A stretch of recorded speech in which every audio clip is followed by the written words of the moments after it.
You wanted a pet, but you knew it had to be something small. Your apartment was on the third floor, so anything loud was out of the question. You'd had fish growing up, and you liked being able to look into their little sanctuary. You liked being able to keep an eye on them. But you also wanted something new, so you settled on an axolotl. They were solitary, so you'd only have one little buddy to worry about, and they were cute. You knew you didn't want to worry about breeding at all, so you decided to look for rescues, little buddies who might not have anywhere else to go. You pick one up on Facebook Marketplace, and his name is Noodle. You love him right away. You make him the cutest little tank with fun but sterile and carefully curated stimuli, and you soon earn his trust enough that he comes out and swims up to touch you anytime you're doing anything in the tank. You love that you can be in charge of every aspect of his little home, that you can make it the best place that it can be. But after just a few weeks, Noodle gets sick. His gills shrink, and he stops eating. His skin starts shedding, not like a lizard sheds, but sloughing off. It's scary, and you assume it can only mean he's dying. But your vet tells you that he's simply transforming into something else. The vet tells you that he's morphing, something that axolotls aren't supposed to do, but yours decided to do it anyway. Many of them don't survive the process, but you do everything you can. You slowly turn your axolotl home into a salamander home, with substrate and land and fake plants. Your little guy decided to change species on you, but that's okay. He also became kind of ugly, but that's okay too. Against all odds, he survives the transformation, and you spend your time making his new home the best place it can be. Then, one day, he decided to surprise you again. You catch your little guy making a cocoon. This one is not a question the vet can answer, and he thinks you're pranking him on the phone call. The internet is completely useless, and you realize that Noodle is even more of an anomaly than you'd thought. Over the next several weeks, you watch the cocoon swell in size, and at night you hear strange sounds coming from it. You don't know how to prepare his house, aside from getting a much, much bigger enclosure. The cocoon is warm to the touch, but you don't know if you should make his glass house hotter or cooler. Eventually, he pulls through, and you hear the sounds of his cocoon tearing open. You rush over to your room and find that your little Noodle has transformed into the podcast inside your house. By Annie Marie Morgan and Kevin Schrock, with today's episode written by Annie Marie Morgan, and music by Hex System.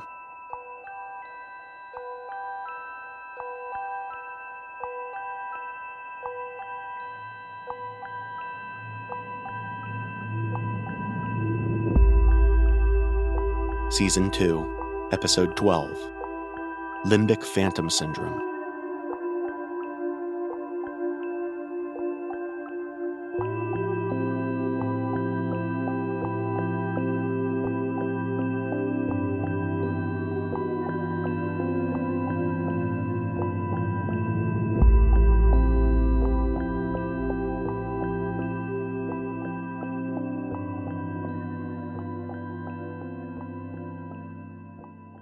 Houses are not safe places, but I think it's a basic human instinct to long for the elements of a home.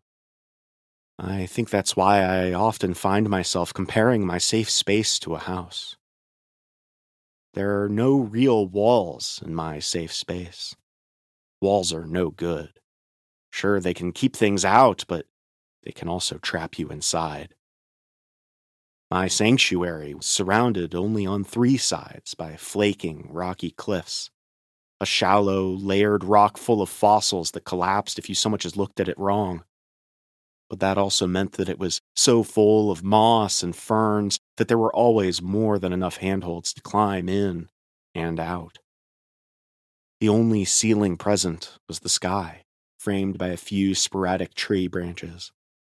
It was exposed to the elements, the rain and the sun and the cold, but staring up at clouds and stars made it more than worth it.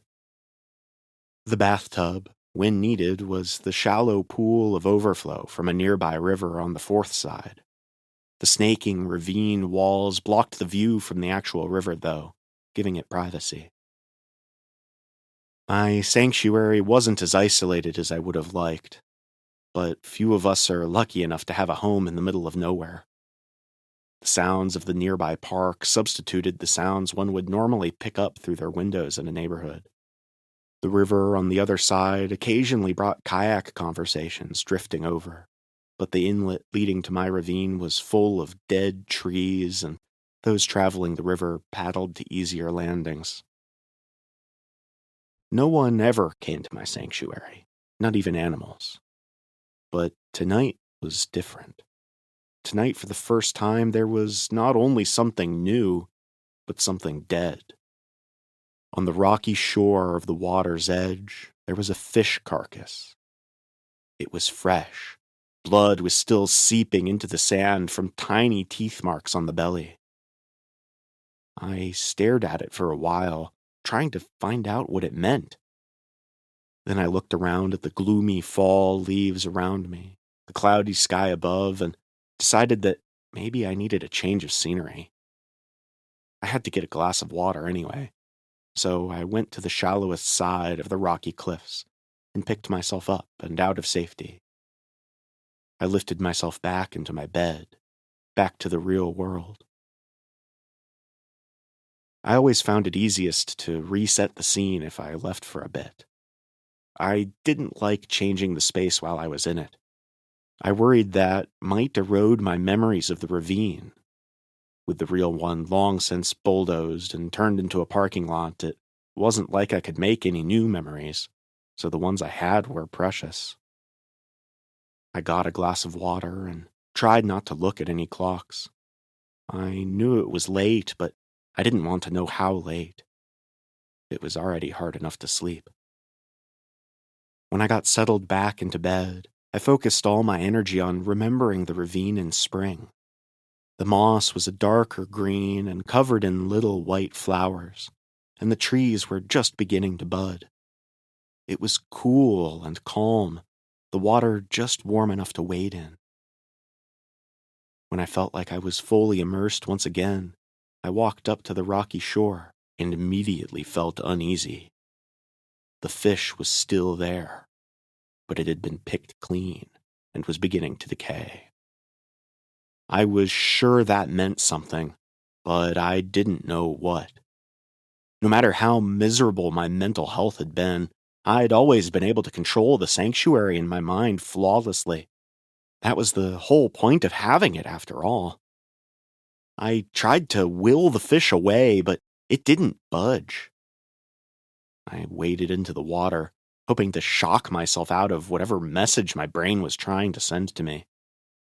The water felt especially realistic, almost uncomfortably cold, which was strange. I focused on the bird song and the sun beating down on my face, and I almost felt at peace enough to finally drift off to sleep. My trance was disturbed by splashing that I hadn't meant to conjure. A squirrel was lapping at the water's edge. I watched it and marveled at how real it seemed. Though I could picture my sanctuary perfectly, it was still all in my head, and things appeared only as I decided to look at them. But this squirrel was almost more like a vision and a dream, something that I hadn't brought there. Something splashed up out of the water, and my heart kick-started. People talk about fight or flight, but I've always defaulted to freeze or fawn. I stood perfectly still when I realized I wasn't alone, as if that would save me. The squirrel was in the jaws of some kind of monstrous creature. It was a fleshy peach color and completely smooth. The little of it I could see resembled a crocodile. It had a narrow, triangle-shaped head and rows of teeth munching on the poor creature in its maw. What I could make out of its body looked incredibly naked. It was like someone had taken a man's skin and stretched it over the shape of an alligator.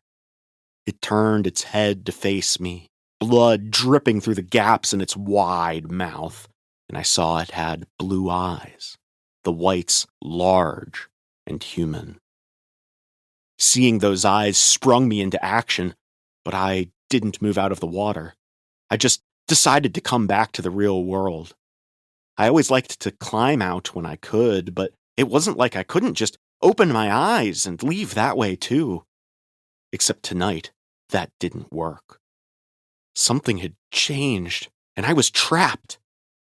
I willed myself to wake up, realizing then that I must have slipped into a nightmare. But that didn't work either. Only when the beast started swimming towards me was I able to pry myself out of my frozen state and sprint for the shore. I went straight for the rocks, certain that climbing out would wake me up.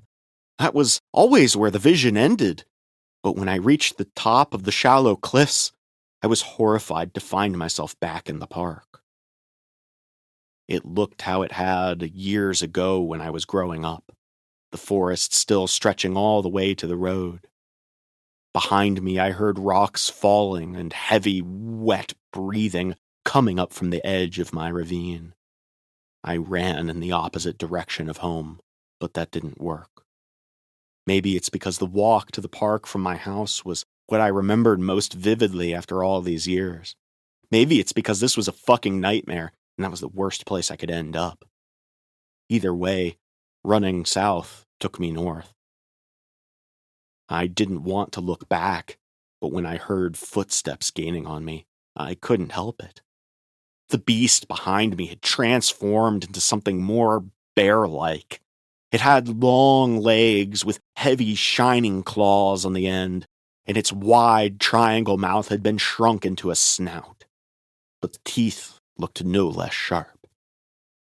It growled at me then, making strange sounds reminiscent of a cat in heat or raccoons fighting, shrill and high and almost human. I sprinted faster. I'd accepted where I was going to end up, so when I reached my childhood home, I opened the door and ran straight upstairs to my old room. I slammed the door shut, but didn't bother with the lock. It didn't work. My old room was decorated the same as it had been until the day I moved out. Surprisingly bare, but also filthy. I remembered this place even more vividly than my sanctuary. Heavy footsteps were coming up the stairs, but not ones I knew well, which was almost a relief. I collapsed into the bed then, just ready for this nightmare to be over. In dreams, you always wake up before the worst part anyway. From downstairs, I soon heard my mother's voice calling my name. "Charlie!" Followed by two faint echoes. She was in the kitchen. I could always tell where she was because the laundry chute from my room made her voice echo differently depending on what part of the house she was in. The kitchen gave two echoes, the living room just one. And coming up the stairs or closer, the echo would be gone, and her approach would be inevitable, inescapable. I heard claws struggling against my door. Then the scraping lessened, and the knob started to turn silently. What stepped into the room looked like a child's drawing of a naked man. Everything was almost in the right spot. But his eyes were too big, his nostrils misshapen, and his hair hung down in wet, thick clumps. From downstairs I heard, "Charlie!" This time followed only by one more echo. She was getting closer. The thing on the threshold rushed over to me, glancing behind its back. It looked almost scared. It jumped onto the bed with me, and I waited for it to gouge out my eyes or snap my neck, whatever it is that nightmare ghouls do. But it just said, "Can you hide me? Please?" What? I asked. Can you hide me? It echoed, its voice surprisingly frail. It's gonna get me. Once again, I heard, Charlie! But this time louder, and this time said only once. Then I heard the familiar footsteps coming up the stairs. That sound filled me with more dread than this beast ever could. Okay, I said, and grabbed the thing's cold, clammy hand. Follow me. There was a special technique to jumping out of windows that I was well acquainted with. You had to lower yourself down as far as you could, then be kind of limp when you fell. I helped the creature out first, then jumped just as my door opened, barely making it out in time. I led the way as we sprinted back to the park together. I was amazed at how out of breath I could get in a dream, but I didn't let us slow down until we got into the ravine. When we made it to safety and finally caught our breath, the creature spoke once again. Can I hide out here? Just for a little while? Sure, I said. Of course. Then I asked, how do I get out of this? How do I wake up? You're not dreaming, it told me. You need to be careful coming to places like this. There are much bigger things than me in here. It paused and looked around. There are much scarier things, even than that monster back at your house. I can help you get out, though. The beast took my hand this time and led me to the water. Trust me, it said, and then it held my back and started tipping me down. I went limp, and the thing lowered me into the water with its lumpy arms. I closed my eyes, and as soon as I felt the ice-cold water hit them, I was back in my bed.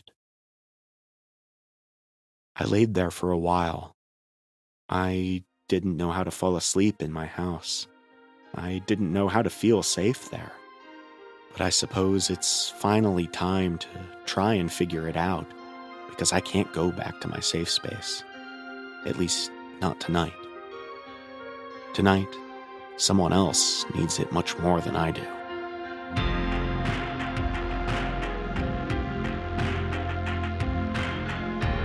Thank you for tuning in to this episode of the podcast Inside Your House. To hear every tale of terror as they're released, subscribe to our show on your podcast app or on YouTube, or follow us on Facebook and Blue Sky. And until next time, take some time to cherish your pets this week, whether they're cats, dogs, amphibians, or nightmare crocodilians made of human flesh.